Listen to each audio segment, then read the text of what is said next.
Et lui, c'est mon nouvel ami Shenzo. Un lama magnifique. Alors je ne suis pas au Pérou, je vous rassure, mais je suis juste au beau milieu de la Seine-et-Marne. Et c'est le principe de cette ferme pédagogique, exotique, c'est d'avoir 180 animaux qu'on n'est pas forcément habitué à voir dans les zoos, dans les fermes pédagogiques. D'où viennent tous ces animaux, François? C'est fou ça. D'un peu partout et surtout recueillis à 99%. Pratiquement tous nos animaux ont été placés par les autorités, que ce soit les douanes, la gendarmerie, les fourrières animalières, les sapeurs-pompiers animaliers, parce que ce sont des rescapés. Ils ont été maltraités, ils ont été victimes de trafic ou détenus sans autorisation et donc Edentara les a recueillis. Mais ce que je comprends pas très bien, c'est qu'un lama, comment il a fait pour arriver ici en Ile-de-France? Il est rescapé, mais d'où il est venu lui? D'élevage. Ce sont des lamas d'élevage. Attends, il y a des lamas en Ile-de-France? Oui, c'est un animal domestique, le lama. Il vit aussi bien dans les hauteurs comme les sites archéologiques qui servent à tondre. Non, et arrêtez les filles là, tu me fais stresser avec tes 4 cornes. Oh là là là là là là. Mais Françoise, regarde qui est là. Bonjour. Mais c'est un raton laveur, mais moi j'ai peur, reste avec moi, mais non. Ils sont très gentils, simplement ils ont faim. D'ailleurs tout à l'heure tu vas les nourrir. Le public n'a pas l'autorisation d'entrer dans les enclos. Là on l'a donné exceptionnellement. Mais j'ai pas envie moi. Donc il y a exceptionnellement BFM Paris Île-de-France qui va pouvoir rentrer pour le reportage. Merci. Mais sinon c'est interdit. Oh, il faut faire attention, qui s'y frotte s'y pique, ou plutôt qui s'y frotte. Attention, je mords. Ouais, j'ai pas du tout envie de me faire mordre. Ils viennent d'où là, ces ratons laveurs? Ils ont tous les 4 une histoire différente. Il y en a 2, les 2 premiers qu'on a eus, Harakun et Pitoun, qui viennent d'une société de tournage de films. Ouais. Et comme c'était pas vraiment des bons acteurs et qu'ils avaient beaucoup de ratons laveurs, ils ont cherché à les placer. Oliver a été ramassé par des gens dans la nature et abandonné sur une route. L'Office de la biodiversité a dit on va venir le chercher pour l'euthanasier parce que personne n'a le droit de détenir sans autorisation des ratons laveurs dont l'espèce est considérée juridiquement comme invasive et nuisible. Il détruit les cultures, il peut détruire les poulaillers, s'attaquer aux poules, aux poussins, aux canards, etc. Et alors Chiara, la dernière qui est arrivée ici, elle a été ramassée dans la nature par des gens qui l'ont élevée comme un bébé. Elle faisait ses besoins dans l'évier, elle dormait dans leur lit. Alors bonjour l'hygiène, n'est-ce pas? Et quand leur vétérinaire leur a dit qu'ils étaient passibles d'une peine de prison et d'une peine financière, ils ont cherché une ferme, mais c'est vraiment la dernière que l'on prend parce qu'après on n'aura plus de place. Les chasseurs ont l'ordre de les tuer à vue s'ils les voient. Donc ils tirent sur le moindre raton laveur. Dans le département voisin, ils en tuent 600 par an. Ah là là, j'ai l'impression qu'il y en a un qui se régale. Eh oui, tu es bien mignon. Et puis on se régale pas qu'avec des fruits et des légumes, mais aussi avec des œufs. C'est ce que mange le raton laveur, il est omnivore finalement. Oui, le raton laveur est totalement omnivore. On voit que j'ai déjà mis des fruits et des légumes, mais ce qu'il va préférer, c'est vraiment la viande. Alors là, un œuf, pour lui, c'est un péché mignon. Donc on va pouvoir aller leur donner un œuf chacun. Tu le prends dans ta main et tu lui présentes, il va venir se servir. Mais comment ils font pour le manger en fait? Ils le jettent par terre pour le casser? C'est ça. Ils savent très bien se débrouiller, ils vont le jeter, essayer de le casser, et puis après ils vont juste lécher ce qui est dedans. Je vais pas me faire dévorer la main là, j'ai un peu peur. Ça va aller? Mais oui, c'est l'œuf qui veut, c'est pas ta main. Il sait très bien ce qu'il y a à manger. Enfin, l'œuf est quand même carrément dégoulinant dans ma main, et là il s'agrippe comme un malade, j'ai un peu peur. Bon, il aime ça, c'est tout, qu'est-ce que tu veux? Et maintenant on va aller voir les wallabis, j'ai trop... Et Ariane, le pédiluve. Mais quoi? Désinfecter les semelles. Mais pourquoi faire? Pour pas amener une bactérie dans l'enclos des wallabis.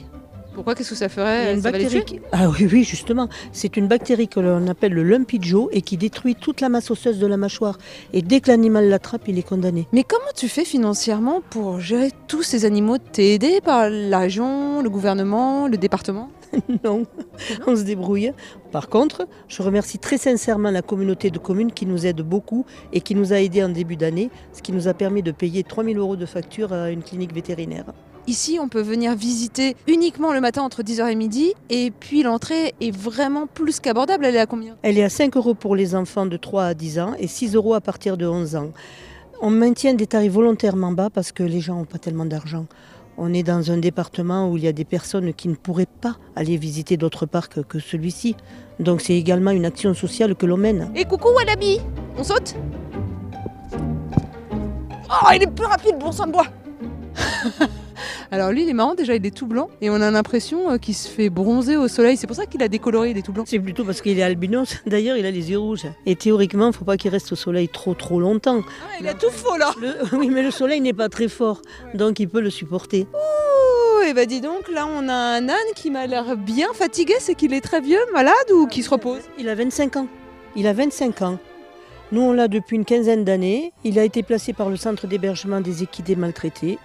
Et il avait été trouvé bébé à côté de sa mère morte de faim, car abandonné dans un champ.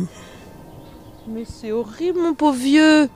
Il a de l'arthrose, maintenant il est vieux, il a du mal à se lever, mais il va bien.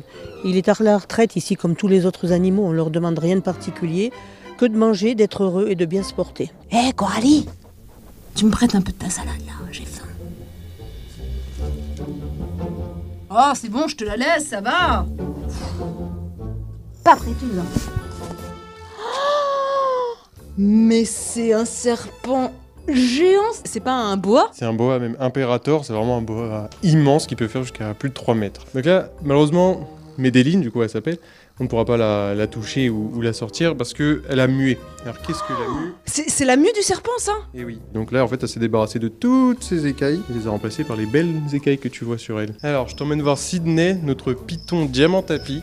Un serpent magnifique arboricole qui vit en haut des arbres et qui est quand même un beau bestiau de plus de 2 mètres. Alors, non, mais, on va le sortir, mais non, bah on va pas le sortir, si. Si. Alors, il se laisse pas faire, mais il est habitué. Alors, Tu me mets en confiance, c'est génial. non, je vais te passer la queue pour que tu puisses quand même porter un serpent et voir ce que ça fait. Hop. Oh la force, on dirait un muscle géant. C'est impressionnant, hein. Les pythons, hein, ça a une force assez développée, surtout celui-là qui vit en plus dans les arbres. Alors du coup, il a besoin de beaucoup de muscles pour pouvoir se déplacer. Attends, mais là, il me comprime les doigts, c'est hallucinant la force qu'il y a sur mes doigts. Je suis sidérée. Il me coupe pas la circulation, mais ça en est pas loin là, c'est fou. Ah, regarde là, jusqu'au bout, l'extrémité de la queue, il va chercher un endroit, un appui pour s'enrouler au maximum. Et toi, t'es mal barré parce qu'il s'enroule autour de ton cou. Alors, il cherche juste à pas tomber, hein. Après je fais attention quand même, oui, qu'il serre pas.